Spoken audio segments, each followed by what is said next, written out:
So basically अभी हम करेंगे स्टैकिंग ऑफ SRAM सेल जो कि हमारा EL है, ठीक है। तो यहाँ पे मैंने कुछ कर दिया है, उसको देखते हैं। देखो, ये है हमारा नॉर्मल SRAM सेल, ठीक है। तो इसमें क्या है, 6 ट्रांजिस्टर्स है connected in back to back fashion. तो ये एक इन्वर्टर है और ये हमारा दूसरा इन्वर्टर। इसका इनपुट इसके आउटपुट के साथ और इसका इनपुट इसके आउटपुट के साथ। And these are the two excess transistors which are connected to bit line and bit line bar which are actually connected to word line, ठीक है।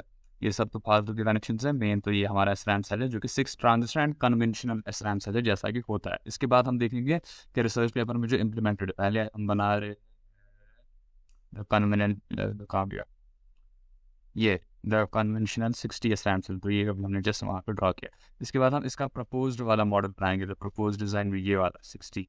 तो प्रपोज डिज़ाइन में क्या करते हैं, ये एक्स्ट्रा लगाते हैं। These M1 M2 are extra, M7 M8 are extra. Basically हमारे ये चार अंदर, as we can see in the design, ये चार अंदर एंड इन चार के ऊपर ही स्टैक करता है फिर इन दो को और नीचे इन दो। That means when we go to the stacked model, तो इसमें मैंने ये देखो, ये ऊपर ये दो लगा एक्स्ट्रा। तो बात करते ही करके, तो सबसे पहले इसकी ईडीएल में जाके मैंने क्या किया है, इसके ट्रांजिट को ऑफ ही कर देता हूँ। डीसी एनालिसिस करेंगे, ठीक है। डीसी एनालिसिस करके इसको मैं फिलहाल डिलीट कर देता हूँ, ये फिलहाल नहीं चाहिए मुझे, ठीक है। ये मैंने Q and Q bar select किया, this is Q bar and ये सेलेक्ट हो गया। डीसी एनालिसिस करेंगे। डीसी एनालिसिस से पहले हम लोग आउटपुट्स में जाके सेव ऑल करेंगे एंड यहाँ पे ये चेक करेंगे। देखो बाय डिफ़ॉल्ट ऐसे होगा, बाय डिफ़ॉल्ट ऐसे होगा। तो आपको ये चेक करना है, ये चेक करना है, ये चेक करना है। इससे क्या होगा वो अभी आपको आगे पता चलेगा। ये चेक करने के बाद ओके किया एंड फिर जाके हम डीसी एनालिसिस सिमुलेट करेंगे। सिमुलेट करते ही यहाँ पे कुछ इस तरीके का ग्राफ आएगा which is obvious Q and Q B, but मुझे चाहिए क्यू बी भी अलॉन्ग साइड। तो मैं क्या करूँगा, यहाँ पे क्लिक करके वाई वर्सेस वाई, और यहाँ पे मैं क्यू बी करूँगा एंड ओके करूँगा। तो यहाँ से एक और ग्राफ आ जाएगा। कैलकुलेटर को बंद कर देते हैं, इसको यहाँ से ऐसे ड्रैग करके यहाँ ड्रॉप कर दूँगा, ठीक है। तो इस विंडो को हम डिलीट कर सकते हैं ना। तो आप देखो, दिस इज द, जो हमें पता है normally this is our what is called as SRAM का डीसी कैरेक्टरिस्टिक्स, राइट। इसके बाद हमें पावर चाहिए। तो पावर एनालिसिस करने के लिए मुझे जाना होगा अपने इसमें results, direct plot, waveform. Main form में जाते यहाँ पे एनालिसिस डीसी एंड पावर मैंने सिलेक्ट किया एंड टोटल पावर चाहिए। टोटल पावर करते ही मुझे यहाँ पे प्लॉट करना है and this will give me the power. And now as you can see इसका पावर कितना आ रहा है, मैक्स टू पीक। ऐसे बाय इंट्यूशन ही मैं देखने से पता चल रहा है कि 740 माइक्रोवाट का पावर इसका मैक्सिमम है। तो मैं इन दो को हटा देता हूँ ताकि यहाँ पे ज़्यादा ये ना रहे। क्यू वर्सेस क्यू भी रख सकते हैं, राइट। ठीक है, इसको एक और रख देते हैं। सो दिस इज द, देखने से यहाँ पे क्या पता चला, क्या ओके ये 740 माइक्रोवाट का पावर आ रहा है जो कि टोटल पावर है।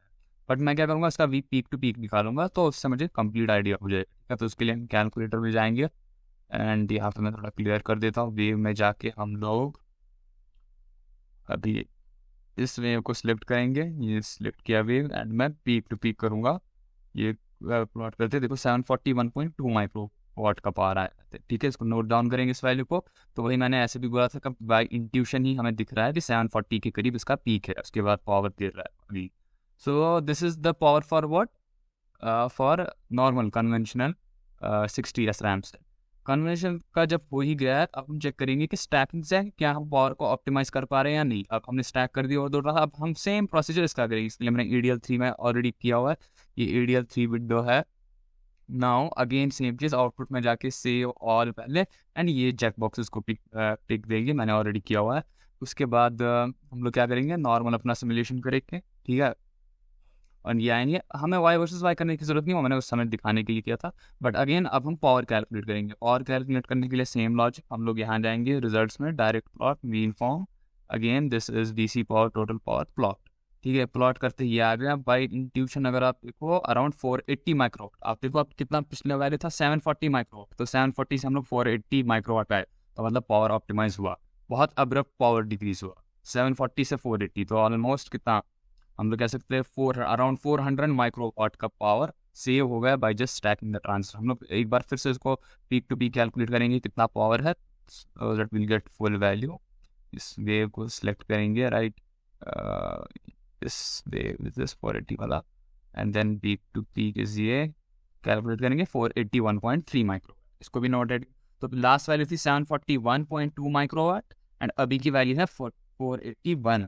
सो what we can see is यहाँ पे 741 पॉइंट माइनस 481.3 तो it's around 260 watts. Okay, 260 watts का पावर जो है यहाँ पे सेव हो रहा है। ठीक है, पहले मैंने शायद 400 कहा था। ठीक है, जो भी है पावर सेव हो रहा है, वही हमारे ईयर का टॉपिक है, मतलब अचीव हो गया। बाकी सब हम कर लेंगे। अब 60 सेल है, ऐसी 80 ट्रांजिस्टर सेल है, 10T सेल है जो कि इसमें शोन है। ठीक है, ये 60 है, ऐसी 80 सेल है, 80 SRAM सेल, ऐसी 10T भी है। तो सबके वेवफॉर्म प्लॉट कर करके लास्ट में यही बोला कि हाँ, इसी के साथ हमारा ईयर खत्म।